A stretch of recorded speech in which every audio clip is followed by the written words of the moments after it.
चरण की 13 लोकसभा सीटों पर भी प्रत्याशियों की तस्वीर साफ हो चुकी है। कुल 152 प्रत्याशी चुनावी मैदान में बचे हैं और पहले चरण के संपन्न होने के बाद दूसरे चरण का संग्राम अब काफी रोचक भी हो गया है। देखिए रिपोर्ट। मरुधरा की 12 सीटों पर चुनावी शोर थम चुका है। अब बारी बाकी बची 13 सीटों की है, जहां कई सीटों पर तो बेहद कांटे का मुकाबला है। हालांकि पहले चरण की कुछ सीटों पर भी मुश्किल लड़ाई है, लेकिन अब बात सिर्फ उन 13 सीटों की करेंगे जहां 24 अप्रैल को वोट डाले जाएंगे। रेगिस्तान की जिन 13 सीटों पर वोटिंग होगी, उनमें अब केंद्रीय मंत्रियों की साख भी दांव पर लगी हुई है। इन 13 सीटों में सबसे बड़ी लड़ाई बाड़मेर जैसलमेर सीट पर लड़ी जा रही है। मरुधरा की यही एकमात्र ऐसी सीट है जहां त्रिकोणीय मुकाबला दिखाई दे रहा है। इस सीट पर युवा अनुभवी के साथ ही केंद्रीय मंत्री की साख भी दांव पर लगी है, क्योंकि यह मुकाबला निर्दलीय रविंद्र भाटी, बीजेपी से कैलाश चौधरी और कांग्रेस से उम्मीदवार बेनीवाल के बीच होगा। इस सीट पर तो त्रिकोणीय कांटे का मुकाबला है। रविंद्र भाटी निर्दलीय विधायक भी हैं, वहीं उम्मीदवार आरएलपी से कांग्रेस में आए और कैलाश चौधरी केंद्रीय मंत्री हैं। वहीं जोधपुर सीट पर केंद्रीय मंत्री गजेंद्र सिंह शेखावत के सामने कांग्रेस के करण सिंह उचारडा हैं। इस सीट पर भी कांटे की टक्कर बताई जा रही है। गजेंद्र सिंह शेखावत लगातार तीसरी बार चुनावी मैदान में हैं। एक सीट बांसवाड़ा की भी है, जहां बीजेपी के महेंद्रजीत सिंह मालवीय और कांग्रेस गठबंधन से बाप पार्टी के राजकुमार रोत के बीच मुकाबला है। इस सीट पर वैसे देखा जाए तो कांग्रेस और बीजेपी किसी का भी उम्मीदवार नहीं है। महेंद्रजीत सिंह मालवीय कांग्रेस से बीजेपी में आए हैं, वहीं राजकुमार रोत बीएपी पार्टी के नेता हैं, लेकिन कांग्रेस के बागी अरविंद डामोर भी मैदान में डटे हुए हैं। ऐसी ही एक और सीट चित्तौड़गढ़ भी है, जहां मुकाबला बीजेपी के प्रदेशाध्यक्ष सीपी जोशी का पूर्व मंत्री उदयलाल अंजना से होगा। दोनों नेता मजबूत नजर आ रहे हैं, लेकिन अगर विधानसभा चुनाव के जख्म वोटिंग के समय हरे हो गए तो इस सीट पर कुछ भी हो सकता है। वहीं भीलवाड़ा में पूर्व स्पीकर सीपी जोशी की साख दांव पर लगी हुई है। उनका मुकाबला बीजेपी के दामोदर अग्रवाल से होगा। कांग्रेस ने यहां से टिकट बदला, वहीं बीजेपी ने भी नए चेहरे पर दांव लगाया है। ऐसे में इस सीट पर ब्राह्मण वैश्य समीकरणों की चर्चा ज्यादा हो रही है। इसके अलावा 24 अप्रैल को वोटिंग अन्य सीटों पर भी होगी, जहां मुकाबला इतना टाइट नहीं लग रहा है, लेकिन चुनाव के दिन क्या समीकरण बनेंगे, इसकी भी चर्चा हर तरफ हो रही है। 26 अप्रैल को राजसमंद में भी वोटिंग होगी, जहां मुकाबला बीजेपी की महिमा विश्वराज सिंह और कांग्रेस के दामोदर गुर्जर के बीच होगा। उदयपुर में बीजेपी के मन्नालाल रावत के सामने कांग्रेस के ताराचंद मीना की चुनौती है। वहीं झालावाड़ बारा में वसुंधरा राजे के पुत्र दुष्यंत सिंह का मुकाबला गहलोत सरकार में मंत्री रहे प्रमोद जैन भाया की पत्नी उर्मिला जैन से है। टोंक सवाई माधोपुर में मुकाबला बीजेपी के मौजूदा सांसद सुखबीर सिंह जौनापुरिया और कांग्रेस के विधायक हरीश मीणा के बीच है। तो वहीं कोटा में भी मुकाबला टाइट है, जहां एक बार फिर बीजेपी से ओम बिरला मैदान में है। उनका सामना बीजेपी के बागी और कांग्रेस के उम्मीदवार प्रहलाद गुंजल से होगा।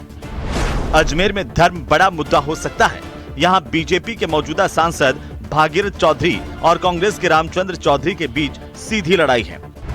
तो वहीं पाली में पीपी चौधरी फिर से बीजेपी के टिकट पर उतरे हैं। उनका मुकाबला संगीता बेनीवाल से है और जालोर सिरोही में बीजेपी के नए चेहरे को मौका दिया गया है। लुम्बाराम चौधरी का मुकाबला यहाँ पर पूर्व सीएम अशोक गहलोत के बेटे वैभव गहलोत से है। हालांकि हर सीट पर अलग अलग समीकरण है, कहीं धर्म का समीकरण हावी है तो कहीं जाति का। तो किसी सीट पर पीएम मोदी का चेहरा ही जीत की गारंटी दे रहा है, लेकिन बीजेपी और कांग्रेस की सियासी लड़ाई का परिणाम 4 जून को आएगा। लेकिन इस बार मुकाबला बेहद टाइट है। Bureau report, news 18 Rajasthan. Lok Sabha के पहले चरण के रण की समाप्ति के बाद अब दिग्गज 26 अप्रैल को होने वाले दूसरे चरण के मतदान की तैयारी में लगे हुए हैं। और इसी कड़ी में केंद्रीय मंत्री अमित शाह और यूपी के सीएम योगी आदित्यनाथ ने प्रत्याशियों के लिए जनता से वोट मांगे। देखिए रिपोर्ट। मोदी स्वागत है भाई, स्वागत है मोदी जी को। जय श्री राम। तेज हुआ दूसरे चरण का घमासान। अमित शाह और योगी का धुआंधार प्रचार। राजस्थान के रण में फिर आएंगे मोदी।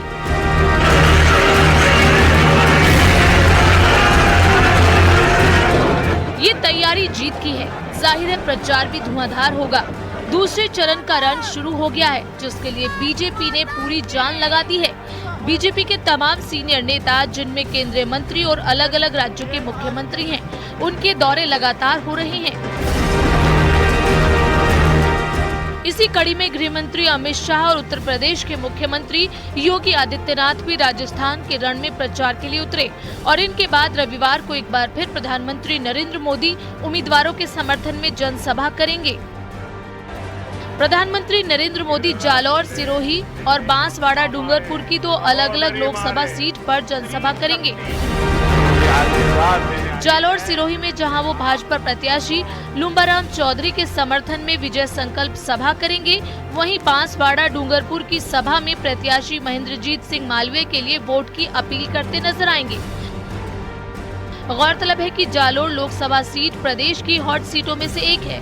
यहां बीजेपी प्रत्याशी लुम्बाराम के सामने पूर्व मुख्यमंत्री अशोक गहलोत के बेटे वैभव गहलोत कांग्रेस पार्टी से प्रत्याशी हैं। शुक्रवार को केंद्रीय मंत्री अमित शाह ने भीलवाड़ा और कोटा में पार्टी प्रत्याशियों के लिए जनसभा की। यूपी के सीएम योगी आदित्यनाथ ने चित्तौड़गढ़ में रोड शो के अलावा राजसमंद के भील में जनसभा को संबोधित किया।